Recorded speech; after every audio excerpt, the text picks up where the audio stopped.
So ABC News is pulling Jimmy Kimmel off the air indefinitely because of what he said about Charlie Kirk in his monologue, and specifically because of pressure put on ABC by the Trump regime. And I'm seeing people all over social media who are freaking out about this. The typical doomers being like, this is the end time, this is the police state, this is the death of freedom of the press or whatever. But honestly, y'all, I'm not that surprised. What we've seen since the beginning of Trump's term, even before his term started, after the election, we already saw the way that corporate legacy media was bending the knee to Donald Trump. They've been moving this way for years, but during his first term, we saw corporate media more willing to take a stand. And one of the reasons that the regime has been so successful in forwarding their agenda thus far during this term is because corporate media has decided to become a pillar of support for fascism.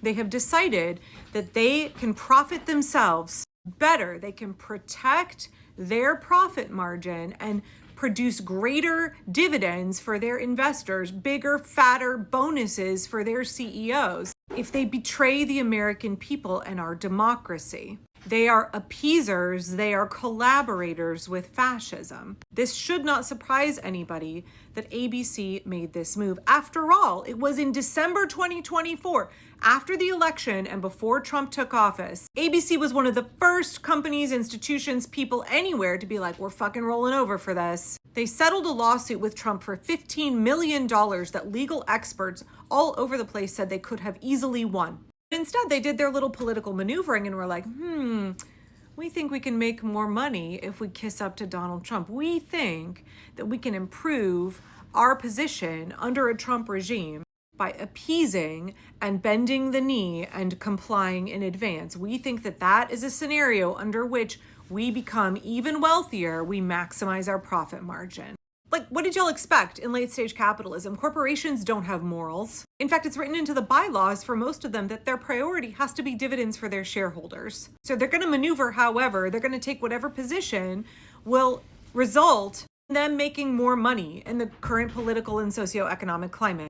I'm 0% surprised to see that ABC is indefinitely suspending Jimmy Kimmel. I know people want to say that this is, the freedom of the press dying. These are for-profit corporations. These are corporations doing what corporations do, which is betraying people in order to make more money, using people, exploiting a situation to make more money. There's no journalistic integrity here. This is a network TV station. And over and over and over again, we are watching network TV and their news for-profit corporate media news outlets bend the fucking knee. We see them not fact-checking what Trump is doing. We've seen them platform former Trump officials. We see them platform crazy far-right influencers, put them out to an audience of millions, normalize, sane wash them. We've been watching that happening for years. CNN has been especially bad at doing it, but they're not the only one. Why do you think Donald Trump goes so hard after PBS and NPR? Why do you think he goes so hard after them? He can't influence them the same way, he can't bully and shake them down the same way that he can these publicly traded networks that have extremely wealthy CEOs. Many of these CEOs were MAGA in the beginning. Like, y'all, the super rich are going to protect their own wealth and power, and they're going to do whatever Donald Trump wants under this scenario because their priority is their wealth and their power. This is what it's like to live in late stage capitalism. This is what it's like to live under an oligarchy. Billionaires are getting their way because of Donald Trump. The super rich think that they can get even more obscenely wealthy by going along with fascism. Didn't work out so well for the oligarchs in 1930s Germany, but maybe that's a story for another time. But for the moment, what we are seeing is the same thing we've been seeing since at least December of this year when ABC was like, here, Daddy Donald, we'll give you $15 million. We'll do whatever you want. We'll compromise our journalistic integrity, even though we probably haven't had any for a long time.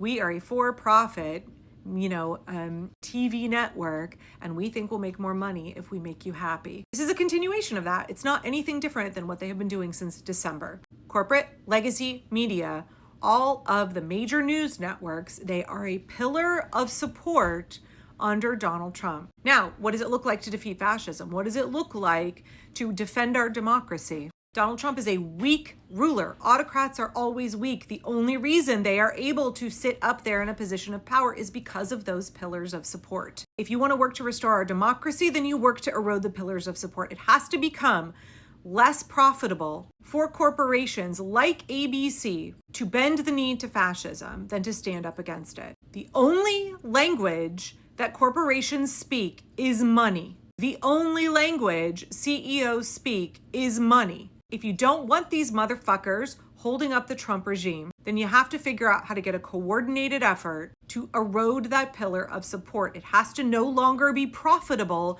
for them to support fascism, or they're going to keep doing it. Of course, Donald Trump is fragile and cannot handle any criticism against him. Of course, he and his regime are going to use this situation with Charlie Kirk to justify the expansion of their authoritarian agenda. Of course, fork founding kitchen. You should expect nothing less from a would-be authoritarian than he's going to try to use every situation for authoritarian shit, and he's going to try and use every situation to grift. Why do you think he sued ABC News in the first place? Yeah, it was about saying, I can threaten you and I can get my way. It was also about the money. All of these motherfuckers, the only language that they speak is money. Donald Trump knows how to leverage them. He knows how to speak the language of money as well as they do to get them to do his bidding. Nobody should be sad or disappointed or shocked or surprised when shit like this happens in 2025 America. This is not the end of freedom of the press. This is corporations doing what corporations do. This is the final boss of capitalism, and it sucks that we're living through it. But maybe we want to decide now that we don't want a country that prioritizes corporate and foreign interest above the rights of the American people, above our freedom and our liberty. Yeah, I'm pissed. I'm pissed that this happened.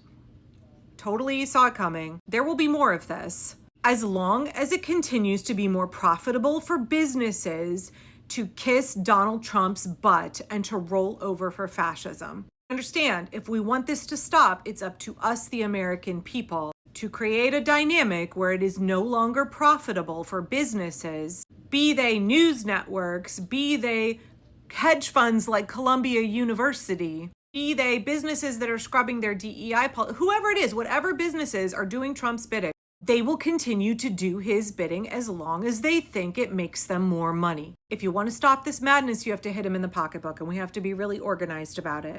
It takes comprehensive, strategic, coordinated, sustained resistance against fascism and against all of the pillars of support under a fascist regime in order to topple that regime and restore democracy. So how do you erode the pillar of support that is ABC News? How do you erode the pillar of support that is the entire ABC network? What are your leverage points? What's it look like to build that campaign? What's it look like for all of these businesses to discover that supporting fascism is a losing strategy and they will start bleeding money? We have to make them bleed money. How do we do that?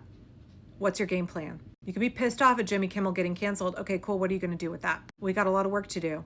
Shit like this will continue to happen as long as we, the people, allow it to happen.